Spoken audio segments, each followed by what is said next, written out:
Okay, so we'll begin. Tonight we're doing chapter Lamed Chet 38 of Iyov, and we have about 2 weeks more to go approximately to finish the book of Job, of Iyov. This is a very interesting section, the last few chapters, because finally, we are able now to hear what Hashem has to say. Iyov had many questions, he had doubts, he was frustrated, even though he was a believer, a very, very strong believer, as it will come out soon. Nonetheless, he couldn't figure it out. And part of the reason why he couldn't figure things out is because he tried to understand everything philosophically, or scientifically, or both.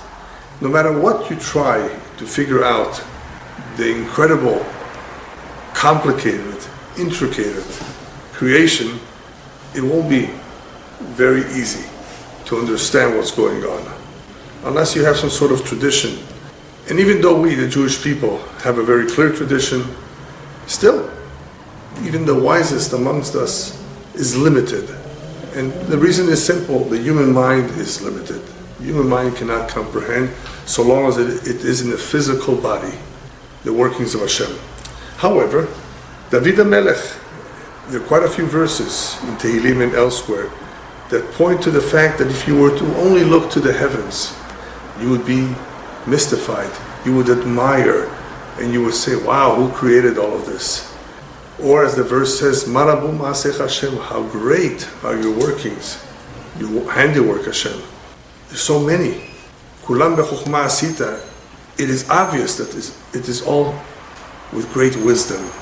So this is not just to prove a point that there's definitely a creator, but it is important to sometimes reflect on this, because it does inspire, it does strengthen our faith, it does remind us that even though we see so much evil going on, which Iyov also says that he can't understand why all these evildoers are getting away with it, it appears to him, but it reminds us that there is a boss.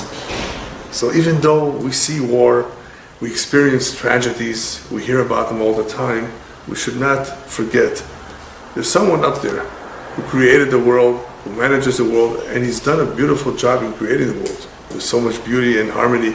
Then there must be a reason for everything.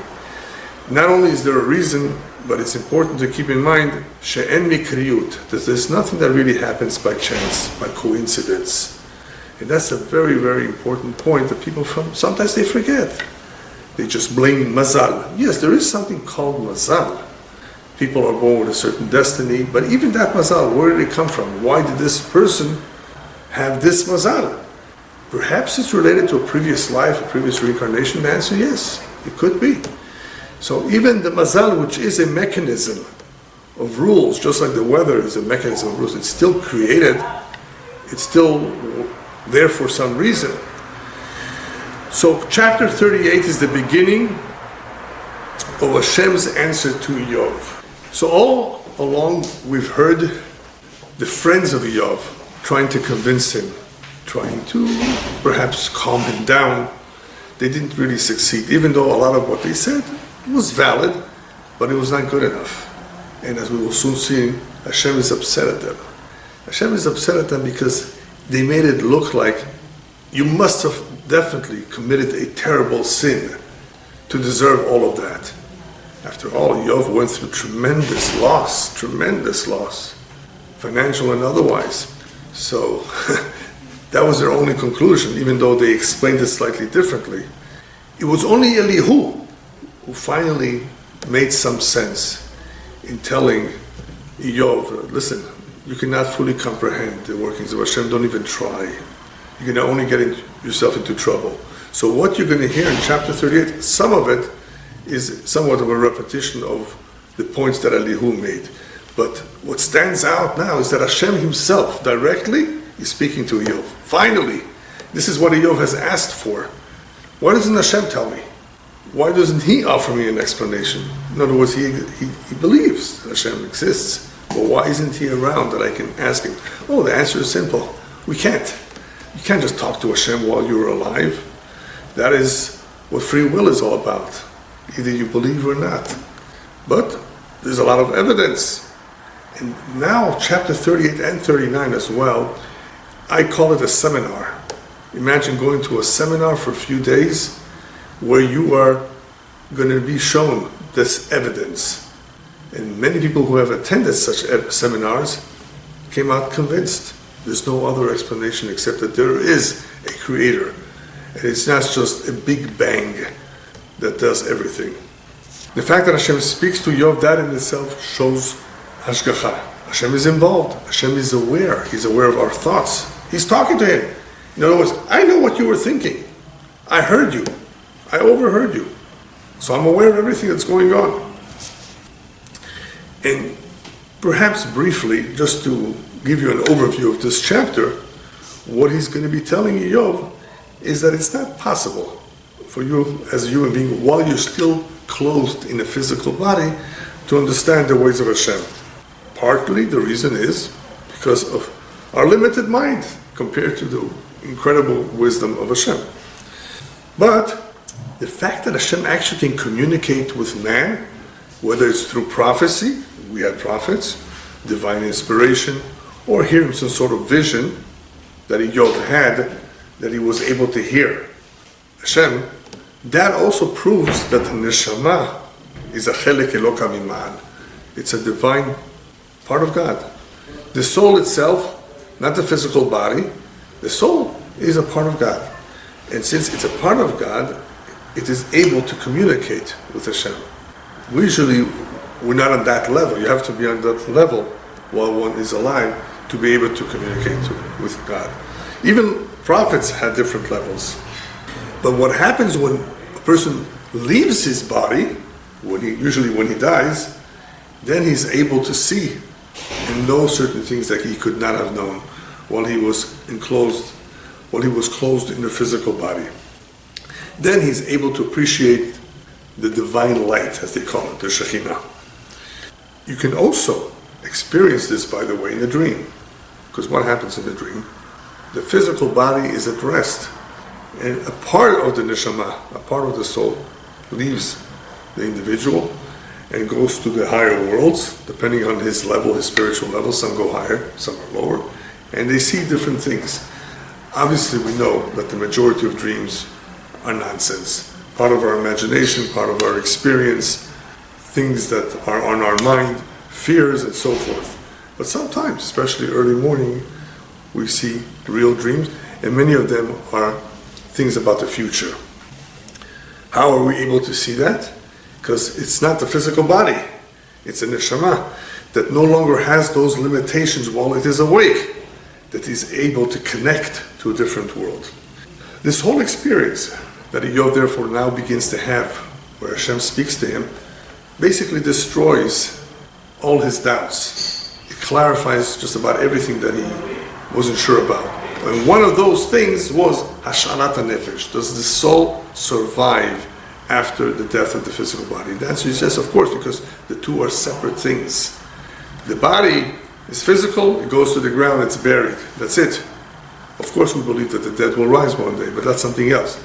But there's something apart, something that continues to exist, and that is the essence of the human being, and that is the nefesh, or the neshama, the various levels of the soul, which continues to survive in the afterlife. So this was also something that he understands is true, because he sees that there is something in him other than the physical body that is able to experience Hashem. He also understands, now that he sees that this nefesh is the essence of man, that when the tzaddikim suffer, the righteous suffer, which he had a problem with, that's not real suffering, because who is the one that's suffering? The body. The neshama, the nefesh of the individual is really not affected so much. If that is the essence of the human being, then that pain and suffering, I guess we can tolerate it. It's still, of course, difficult for us to see good people suffering. But let's not forget, who is suffering? It's only the physical body in this temporary life. The essence of the human being, the more important part of him, is his neshama, his soul.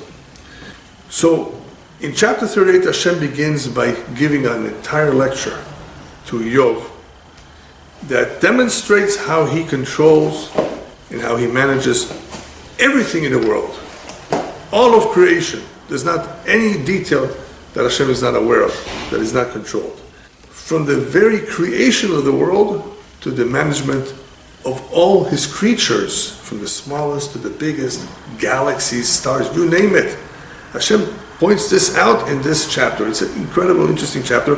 Many of the verses, as we've seen before, are difficult to understand. Many words are difficult. We're not used to the words, even if you know Hebrew. So that's why I prefer just to give an overview of the message, instead of going through every single pasuk like we did in Tehillim. Here, the idea behind what is being said is, look at this, look at that, and who do you think made that? Could you do that? Could you replicate that? That's pretty much the message. So he begins with the hashgacha, with the supervision, with the divine providence over everything that exists in the world. For example, who takes care of feeding them? Who feeds all his creations? In order for them to continue to survive, to live, everyone needs food. Even termites. They'll eat your floor, they'll eat your wood, but that is what they eat. Hashem has provided for all that he created. He created them, then he provides them what they need, and each one needs something else. There are animals that are not carnivores, and it's fascinating every time I see it. Just give them some grass, some hay, and that's it. The cow will produce you gallons of milk. Just give it that little bit of grass and hay. It's incredible. And you'll get milk. An incredible machine. Hashem provided the food that the cow needs, provided what the lions need, as we will soon see. Provides every one of his creatures what they need to survive physically. But not only does he allow them to survive physically, he also enables the species to continue to exist. That's a very important point, because man, unfortunately, has the ability to remove a species. There have been quite a few animals in the past 100 years that have become extinct. And you wonder, how could man do that? Well, we know man can do all kinds of things. And he does it because it's in his interest that there should not be wild tigers where he wants to live. I can understand that too. But it's a shame. Hashem put that animal there for a reason. And there needs to be a certain balance in nature, in the ecology, in order for the species, the various species, to coexist, the deer and everything else that is around. There needs to be a certain balance, and if you remove one, then it throws the balance off course, which is what has happened in many places of the world. But of course Hashem has to agree that it's okay for a particular species to no longer be around. As I've explained partially in the lecture many years ago about dinosaurs, there was a time for dinosaurs. It's obvious. They existed. We find the fossils, we find the remains of some. Where are they? They're no longer around. But it's interesting that they're all gone more or less around the same time. I mean, we say around the same time, even though science has different opinions as to when each one became extinct. But it's a fact that we don't see them anymore as far as we know. Hashem says the time has come for them to no longer be. They're not that necessary. You can survive by eating the meat of other animals. You don't need dinosaur meat. Not only that, they're very big animals. You'd have a hard time living close to them. Why did Hashem create them in the very, very beginning? There are reasons for that. Why Hashem wanted such large reptiles. But the Torah describes them, that they were created too. They were there for a reason, they were there for a certain amount of time, and once that period of time came to an end, Hashem says they're no longer needed. How did they disappear? Scientists have their own explanations, which of course don't make too much sense, those explanations. Some big meteor came down crashing. Wow. Is that the only way Hashem has to make a species extinct, by sending a meteor? Well, obviously, if you believe in Hashem, you don't need the explanation of a meteor. But if you don't have Hashem in your thinking, then you have to come up with something crazy, like meteor. But it's strange, just like that, everyone. Well, if everyone became extinct from the meteor, then why are the other animals still alive? How come they're around and not the other ones? There are too many questions about this, and therefore it doesn't really make too much sense. One idea that we more or less understand and can accept easily is the fact that the Mabul, the big flood, did away with certain species. Noah brought into his teva, into the ark, most of the species. Some of them 7 he brought. So obviously this allowed for the many species to continue. And we see them around today. Nonetheless, there was a reason why somehow dinosaurs, these reptiles, were removed from the scene. Okay. Either way, Hashem has a plan. He manages that plan. And if he decides that a particular species should no longer be alive, it will no longer be alive. Or he will allow it to, by itself, die away. And that could happen through disease too, by the way. Not necessarily through overhunting. Hashem therefore takes care of all the species, but especially mankind. Mankind is the crown of creation. Therefore Hashem takes care of him much more, cares about him much more than anyone else. So you will see later on when Iyov gets a chance to defend himself, he says to Hashem, I never denied that you don't exist. I always believed that there was hashgacha, that you're involved. Obviously, deep down, I believe it. What I said does not really represent my real beliefs. Then why did you say what you said? I was just trying to figure things out philosophically, and I had such a hard time. I was frustrated, and therefore I said what I said. A lot of times people are frustrated. People are upset, and they say things they shouldn't say. So Iyov, in reality, did believe. He just was trying to figure it out, and he came to the conclusion, I guess, I can't. Hashem, please tell me why certain things happen. So I do believe in your hashgacha. I do believe that the soul continues to survive. It's immortal. And I just had a problem trying to figure this out scientifically or philosophically. And the answer is you can't. Not completely. All right. So in the beginning of chapter 38, Hashem begins by saying the following. Who is the one that's darkening the light, making things dark? And you wonder, what does that mean? It's an expression that Hashem is using here to describe who is that individual, pointing to Iyov, of course, that is trying to put cold water, as we say, cool off people's faith in hashgacha.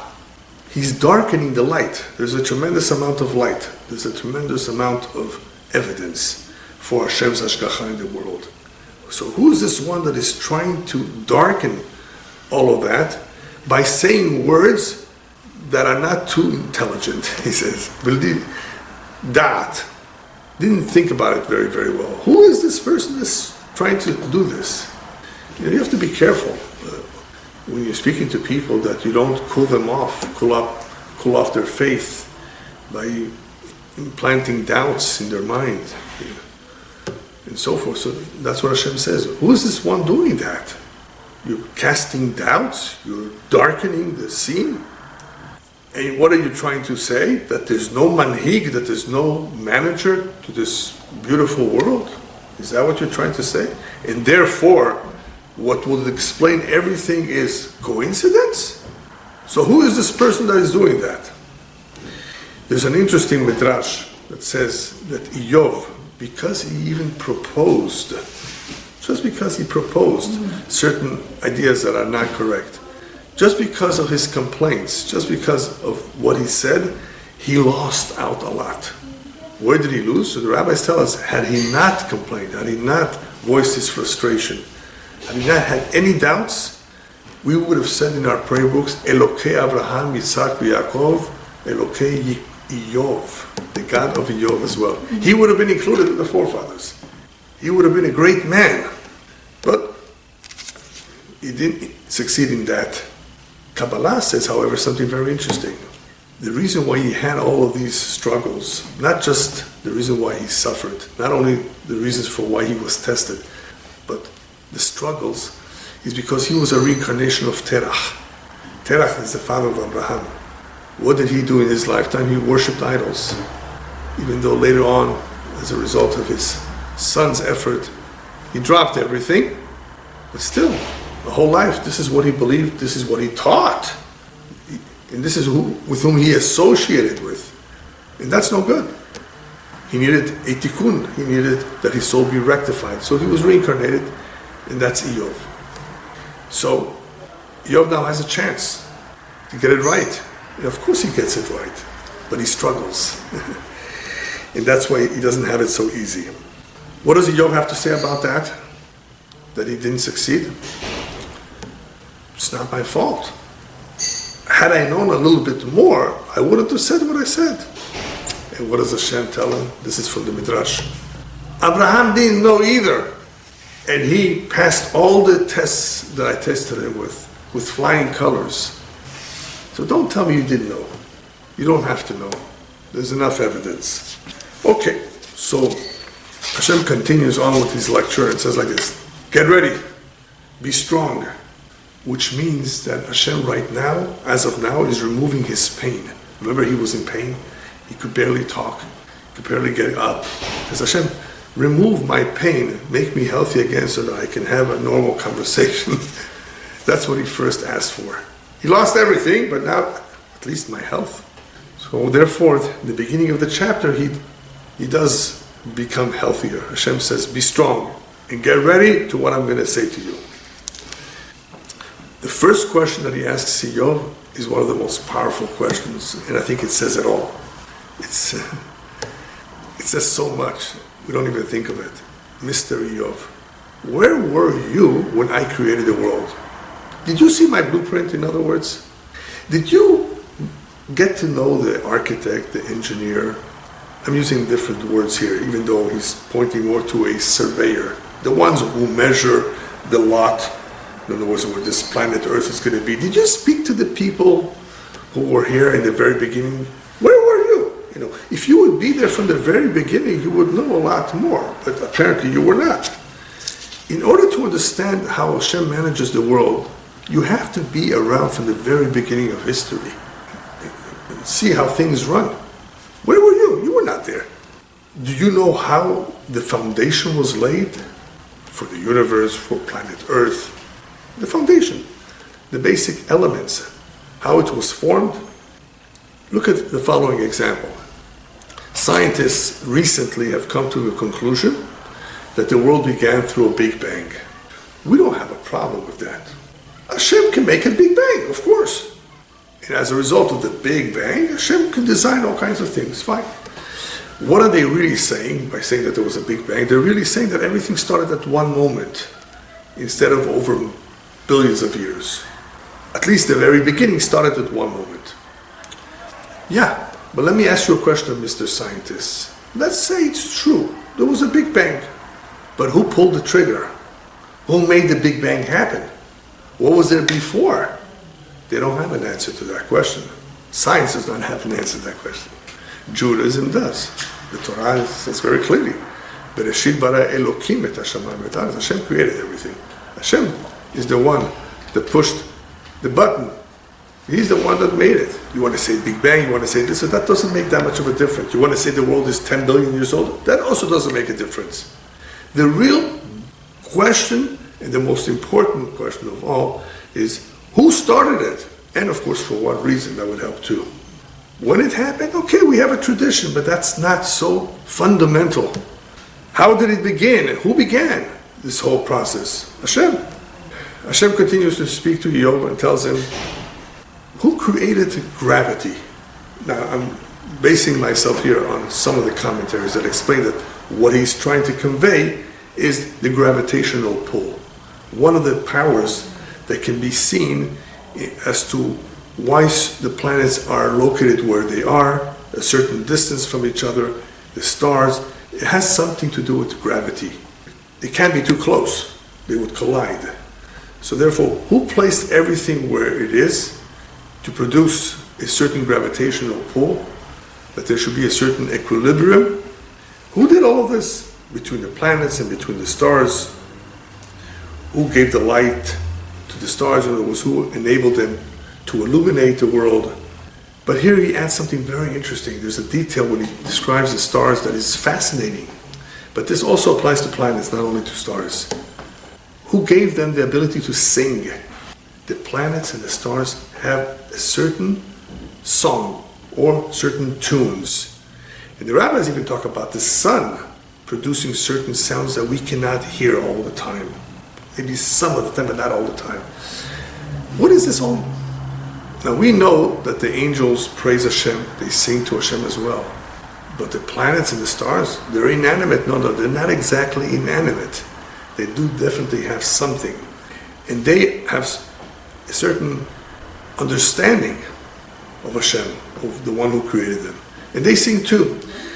And what's interesting is that even some scientists, way back, a couple thousand years ago, from the time of Pythagoras, even back then, they understood that there are certain notes of music, or equivalent to music, that can be observed in the calculations of the position of the stars, their distance, their size, and so forth. And this is incredible because this is something that we don't hear. Can we detect it? Well, we know that recently science has been able to detect the various waves in the electromagnetic spectrum, things that we cannot see with our physical eyes. Radio waves? What's that? Radio waves? Can you show me the radio waves? Gamma rays, microwaves, right? There's all kinds of waves. And this is a kind of a wave, perhaps. Yeah, very simple. We cannot see it. We cannot detect it yet. Maybe one day we will. But in this chapter, Hashem is pointing out to this, and therefore a lot of these concepts are difficult to translate because not everybody understands them. Not necessarily because the words are difficult, because what is he talking about? As we will soon see, he describes certain stars that unless you studied astronomy, you would not know what they are. He goes on to the water. Who limited the water? The oceans, for example. But they stop as soon as the waves hit the shore. They don't go. Thank God they don't go further. Sometimes they do, when Hashem says they should. Hashem is the one that prepared a certain area of the world where people can inhabit. This place cannot be flooded with water. Earth is necessary. So in order to enable human beings to live on earth, he made continents. It's not just water. It was water in the very beginning, but the water removed itself from the middle. You had the continents, which by the way later on broke up into several pieces. But in the beginning it was just a yabasha, one continent. So who's the one that did all of that to produce the earth that we need to walk on, to stand on? What about the clouds? Who's the one that arranges for the clouds to bring the water to where they're needed, for people to drink, for people to grow their food? But sometimes that same rain Hashem brings in a storm, in a heavy downpour to punish. Who does that? It's the same rain, but sometimes heavy downpours. So the quantity of rain, the timing of the rain, who arranges for that? Is this all by chance? Then he goes on to ask a funny question from Iyov. It's a little funny. By the way, did you ever bring the morning? Don't you see? The sun comes up. I control it. Perfect, with precision. It always comes up. It never fails, by the way. The timing changes. It changes a little bit throughout the year because of the seasons and so forth. But have you ever tried doing that yourself? How about that the day changes to night? The sun? Where's the sun? Who does all of that? And why? What do we need? Why not have sun the whole time? So who arranged for that to happen, for this system of day and night, for hours and minutes to enable us to have calendars? Who did all that? And then he says a verse which most of the commentaries don't really allude to so much. They say different interpretation, but to me it seems very simple what he's saying. Who is the one that brings about earthquakes, that shakes the ground, and as a result of the shaking, it eliminates many of the wicked people? We know that. We know that from other verses too. This is all controlled from above. Of course there are faults in the ground, of course, but who put the faults there? So who does that? Then he goes on to explain that it's interesting, if you look at the world dresses itself up in different ways. Because of the seasons, you have the leaves dropping, the color changes. You just see from looking at the various seasons that the world dresses itself up, changes in its form. And it's beautiful, actually. Who does all that? Who makes these changes? All that change, all that light, all those seasons, they actually produce something beautiful. It's not just something that happens because it happens. No, it actually does have some impact, some benefit for people. And sometimes he says Hashem will take away or deprive that light from the evildoers. What light is he talking about? When he says the light from them, it's just a way of saying he deprives them of success. So don't think like you may have thought before, you had doubts, why do the evildoers succeed? Leave it to Hashem. If you read history, you will see that Hashem sometimes takes away that light from them, meaning their success. And big empires have fallen too. Who do you think did that? Big empires, just like that. A big empire to just come down crashing? Leave it to him. Yeah. Many, many great, powerful people, nations have fallen. People just don't learn history, and they think that he's getting away with it. He goes on. Iyov, by the way, did you ever take lessons in scuba diving? I'm saying that. Because it would have been nice if you would be able to go down to the depths. You wouldn't be able to, obviously, because man cannot go down, even with all the best equipment, too deep. But Hashem says, have you ever visited the depths of the seas and investigated what's out there? There's a lot to see, by the way. You know, there's certain fish that only live deep, deep down, but you rarely see them. One of them is the very large squid. Usually is in the depths. Rarely comes up. Have you gone to Gehenom? You know, have you seen the Sheol, the source of light and darkness? Now, this is also very interesting. What do you mean, Gehenom? Sheol means the depths, the grave, Gehenom. What does it really mean? I think that it's also including the depths, not of the seas, but of certain areas in the world where you see lava coming out, which is like Gehenom, which is like Sheol, because it's dark. Have you gone to such places? You know, there are places where man has never gone. It's dangerous. Yeah, we have satellites, we can see a lot, but there's a lot more that we don't see, that, especially that which is underground. So have you been to such dark places? Have you seen the source of light and darkness? Where does it all come from? And what's interesting about this is that he goes a little bit more into detail and elaborates about the light and darkness. He says, you know that the light does change depending on where you are. The further you go north from the equator, or the further you go south from the equator, you will see, depending on the season of the year, the time of the year, that it could be that sometimes, especially at the extremes, daylight for a long time. No night, no sunset. Or the other way around. At sometimes, all you see is darkness, depending if you're in the North Pole or the South Pole. But that's what happens when you go further away from the equator. Shabbat comes in either very early or very, very late. And sometimes you have to make Havdalah on Sunday morning. Because what's that Shabbat? Shabbat doesn't end so soon. You know, it's not that the most ideal place to live, but he points this out in different words, that there is a reason for all of this. How it all adjusts, or how it all changes according to the latitude of where the individuals are, the amount of light or darkness that you will have. And now he asks of Iyov a very interesting question.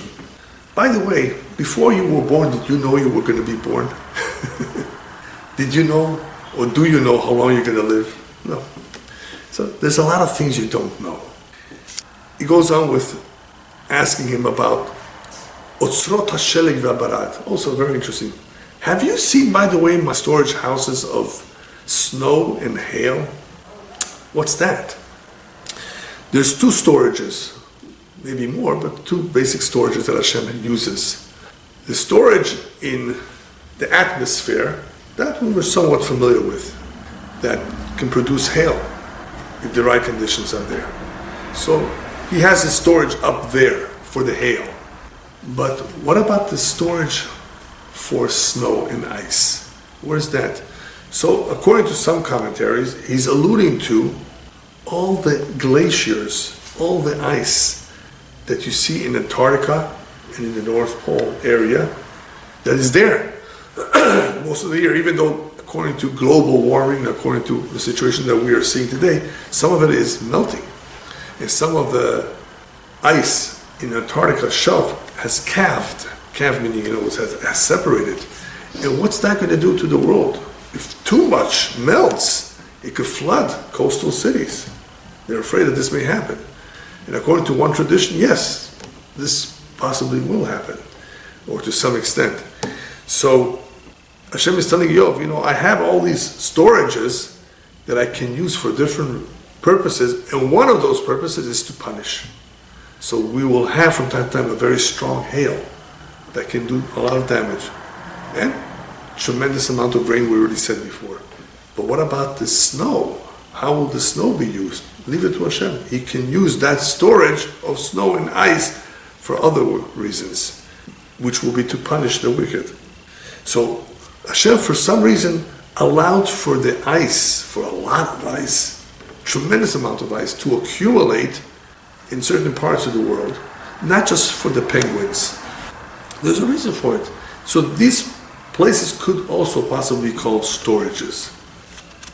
He goes on to describe the sun. You think it's just by chance that the sun goes up gradually? It's a good thing that it goes up gradually. It will be too bright, like coming out of a dark cave. You don't want to come out right away into the light, into the sun. So Hashem does us a favor. The sun comes out gradually. Says, who figured that out? What about the drops of rain? They're all separate. And they're all measured, not to come down together. Otherwise, they would be destructive. The rabbis tell us that if 2 drops would come out of one root, it would be destructive. If 2 thunders were to travel together in the same path, it would be very destructive, very bad. Hashem manages it so that the drops of rain are apart. Every drop is apart. The thunder is apart, not all together. What for? Obviously, Hashem does not want to destroy His world. So isn't that hashgacha? Who's taking care of that? Mm-hmm. Who manages the rain that it should not just drop all the water in the desert? As Elihu pretty much pointed out too. Hashem can, if He wants to, take all the water, all the blessing, to the desert. And the man, the people who are living on this side of the mountains are not going to get anything. If Hashem wants to punish and deprive people from water, He can do that. Not bring water at all, or take all that water. Oh, it's cloudy, thank God. No. The wind blows it. Who does that? By chance? No, it's all from Shemayim. The next verse is also very cute, the way he says it. Hashem tells Iyov, tell me, does the rain have a father, or does the ice have a mother? In other words, who is the one that's controlling them? Who is the one that's telling them what to do? Everything is b'hashgacha. Everything is with a seder. Everything is organized and managed properly. There is no coincidence whatsoever. So who's behind all of this? The hashgacha of Hashem. So towards the end of the chapter, he speaks a little bit about the stars, about astronomy, and he mentions the 2 constellations that are very, very familiar to some of us, the Pleiades and Orion, which have a group of stars, and they're very, very bright.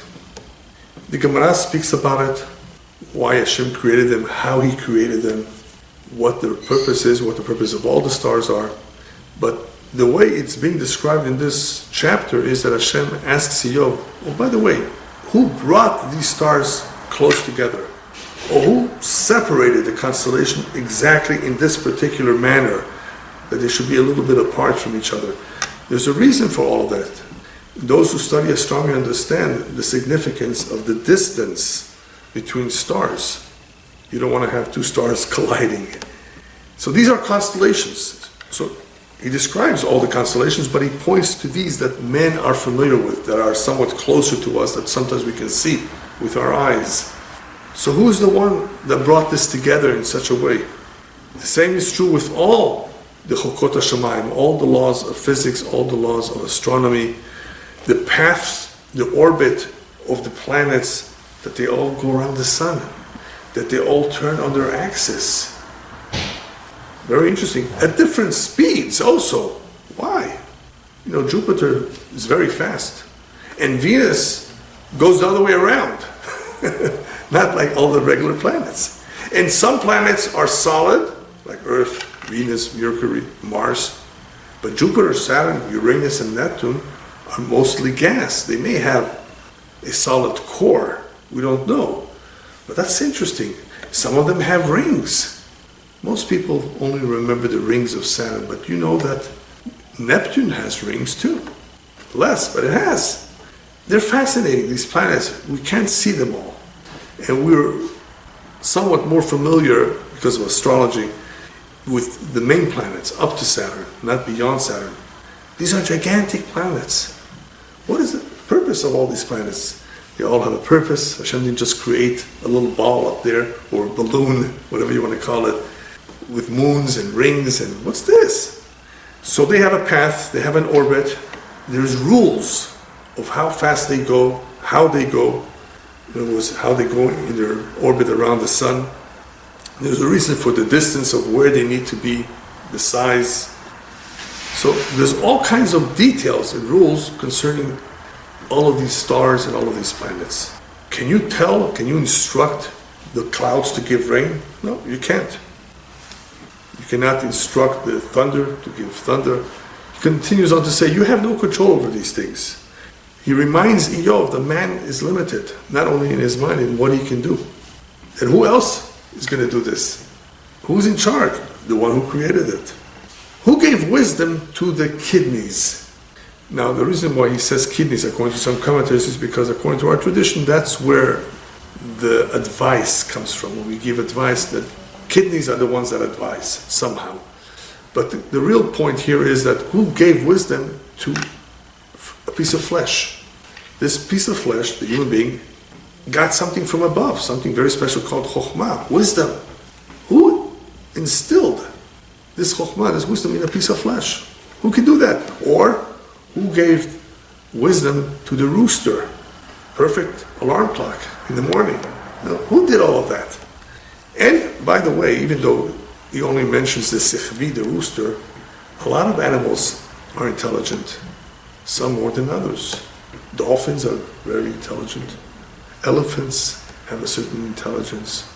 It's interesting, certain animals have a certain degree of, I guess you can call it intelligence, their ability to communicate, their ability to feel. Very interesting. Who gave them all that? Then there's a lot of chokhmah in the stars that the science has not yet discovered. Tremendous chokhmah in the way they illuminate, in perhaps how they interact. We don't know. They're so far that we're not able to fully investigate them. But who did all of this? Most people cannot take the time or have the ability to think about this because it's just too much to understand. We barely know about our own physical bodies. And we're going to try to figure out the stars. But as I pointed out, there's a certain music that they have. They're able to communicate certain tunes that if you only hear them, they're so beautiful. And towards the end, who takes care of the animals, as we said in the very beginning of the chapter, who provides for the lions the meat that they need, who provides for the birds the seeds or their type of food, who provides for the ravens, for the little ravens, the ones that are recently born, because our tradition says that the raven is cruel. It doesn't always take care of its cheeks, but Hashem does. Somehow He provides them with the worms and with the type of food that everyone eats.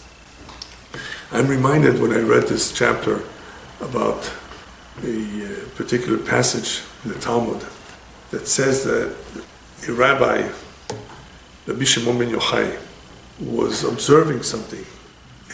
It caught him off guard, and he just learned an important lesson from it, and it was that he heard the heavenly voice coming out every time some birds came by. one bird came by and he heard the voice, free. The bird got away from the hunter. Then he heard the heavenly voice, caught. And the bird was caught by the hunter. He says, wow, even birds have the hashgacha of which is going to be caught and which one is going to go free. That's incredible. Why did he see all of this? He didn't know that. So the explanation is that he needed to know when to come out of the cave. Remember, he was hiding in a cave for 13 years from the Romans. The Romans were after him because he taught Torah. And as soon as he saw that, he says, I'm in the hands of Hashem. He decides whether I will be caught or not. And to him, that was a sign that it's time to go out. It's okay. Nothing will happen to you. So here we have all of this incredible hashgacha, some of it which is observable, some of it which is not. Just like the music of the planets and of the stars. It's something that is incredible. It's a fascinating detail that says that even that is somehow controlled from above and serves as some sort of purpose. So what's the bottom line of all this? We will see in the next chapter. He continues on in describing more of this incredible hashgacha. But the bottom line is, so far, is what we see from all of this is that whoever pays close attention, he will realize how much he doesn't understand, how much he doesn't know. He will see an amazing hashgacha of Hashem in everything that goes on at all times. And therefore, what is Hashem telling you? You see all of this all of these incredible things that I created? You see all of this of how I manage it, how I control everything? You see all of this? There's no reason for you to start to think and doubt about Torah Tagmul, about reward and punishment. He's righteous. Why isn't he being rewarded? He's a wicked man. Why isn't he being punished? That's not your business to figure out. You see everything else, how it's under control, how it's so beautiful and perfect, how much harmony there is. You see that? Just be happy. Realize, if I can control, and I do, all the time, every second, all of this beautiful creation, I take care of that too. Just that you can't see, especially while you're alive. No reason for you to try to figure everything out. Just realize that I am in charge, Hashem says. And that should be enough. Okay. We'll continue next week, chapter 39.